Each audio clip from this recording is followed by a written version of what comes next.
Well, let's get started with Ms. Fiorina.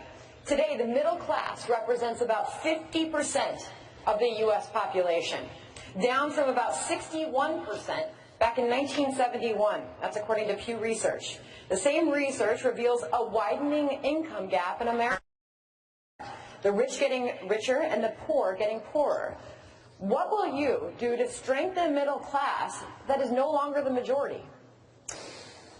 For decades, the professional political class of both parties has been talking about the middle class.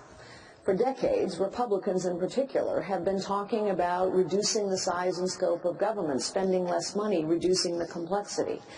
And yet, for 40 years, the government has gotten bigger and more expensive. We now have a 75,000-plus page tax code, although politicians have run for office for decades promising reform.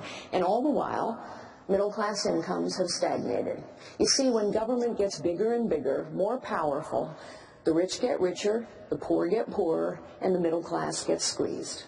We need to understand who the job creators are in this country, because we need more jobs to grow the middle class and to grow the wages of the middle class. Who creates jobs?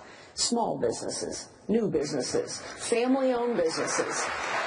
They create two-thirds of the new jobs in this country, and they employ half the people. I started out typing for a 9-person real estate firm. My husband, Frank, started out driving a tow truck for a family-owned auto body shop, and we are crushing small businesses and destroying the middle class. So here's my blueprint to take back America. Let us first actually reform the tax code from 73,000 pages down to 3. There's a 20-year-old plan to do exactly that. And then let us begin piece by piece to focus on every single dollar the government spends so that we will spend less overall and still have enough for our priorities. And that requires the government to budget the way you do at home.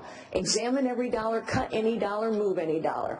The fancy term for that is zero-based budgeting, but I call it common sense. Citizens, we got to take our country back. Thank you, Ms. Fiorina.